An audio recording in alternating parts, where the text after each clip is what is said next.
The Associated Press is reporting on a story that should be 24/7 news in my opinion, but no doubt the mainstream media will avoid it. So the story has to do with Republican presidential hopefuls and them getting their marching orders.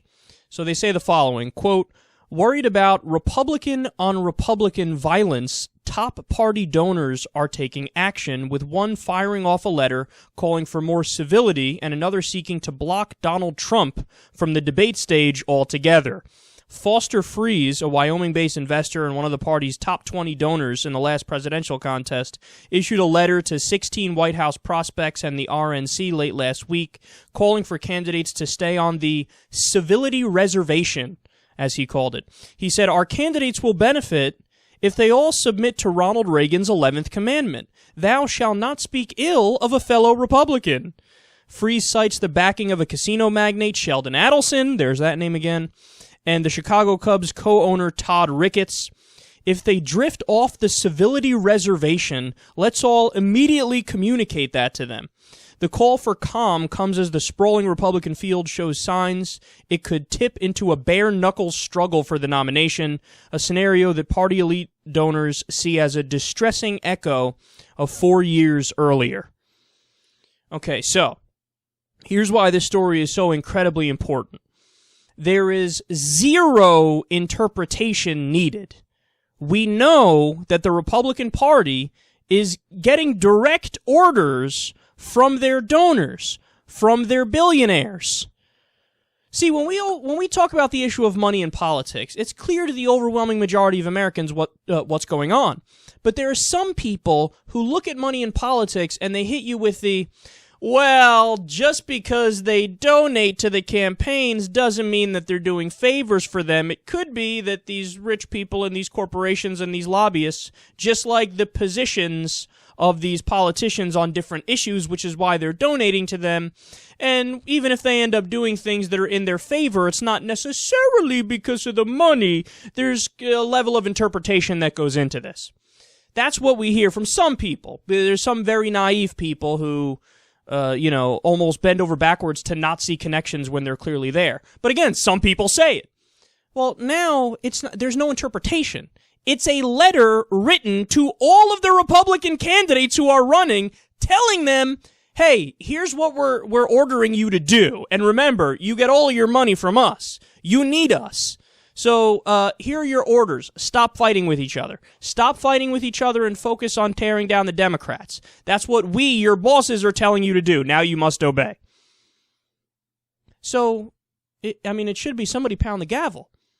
The conversation is over. The debate is over. It's no more up in the air. We know that the Republican Party, the presidential candidates, have bosses. And we know that the bosses are not who, in theory, it should be, the American people, or at least the Republican voters in a primary. They're not listening to them. They don't give a fuck about them. It's clear who they are listening to. They're listening to their donors, they're listening to the billionaires, they're listening to the elite class which controls them. Now, I'm going to call on Media Matters here to do something. They usually do a great job when it comes to, little studies they'll do here and there where they'll analyze the media and empirically track certain things. I'm telling them, man, get a tracker on it, okay? Go back and look in the past month or so how many attacks and disparaging comments were made from one Republican candidate against another Republican candidate. Count it up for last month, then count it up starting from the day after this letter was sent.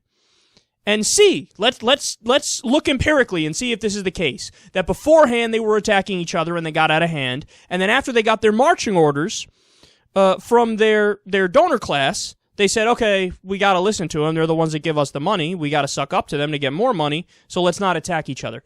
Count it up, and I would bet everything I own the number is going to drop significantly. Now, of course, there's going to be a few rogue actors. Donald Trump doesn't know whether he's coming or going, so he's probably just going to make an ass of himself either way. They even say, look, we know we can't control him, so we're going to try to get him out of the debates. So he's going to be one. There probably would be no change. I guarantee you, every other one, you name the candidate, Ted Cruz, Rand Paul, Chris Christie, Jeb Bush, Scott Walker, all of them will be like, oh, our daddy told us to do this, so we must do it. Oh, we know who we're really supposed to answer to in this democracy. Let's face it, man. We're no longer living in a democracy. We're living in an oligarchy, or we're living in a kleptocracy. And understand that some people think, oh, that language is too strong and that's not fair. But realize that there's some political science research on this, which is very compelling. I think it was Princeton that released it about a year ago or a year and a half ago. And the report said, if you track public opinion and the policies that we end up getting, it just so happens that for the middle class and the poor, for the overwhelming majority of Americans, what we want has zero correlation with the policies that we get. So in other words, it's not a democracy. We're not getting what we voted for. Period. That would be undemocratic. That's the definition of undemocratic. But you know where the opinion and the policies correlate perfectly? What the rich want. Whatever the rich want, whatever the lobbyist and donor class wants, they end up getting. But you can have a situation where 93% of the American people want a certain policy and we don't get it because that's not where the money is. Take the issue of universal background checks for guns. After Sandy Hook, there was one poll that had it at 93% of the American people said, just do a background check for every purchase. Well, because the NRA pays the politicians, and of course the NRA gets their money from the gun manufacturers, lo and behold, we didn't even get that. 93% of the American people wanted something. We couldn't get it in a so-called democracy. How can that be? How can that be? Because your voice is irrelevant compared to the money. So when Republican politicians are taking all that NRA money, all the gun manufacturer money, well, they know there's strings attached to that money. And part and parcel of taking that money is, okay, I know I have to block any gun reform, no matter how straightforward it is, no matter how much sense it makes, even if 93% of the American people, including a majority of my base, is in favor of it, I don't care because this isn't a democracy. I don't represent you. I don't care about you. So here we have another case of that right here.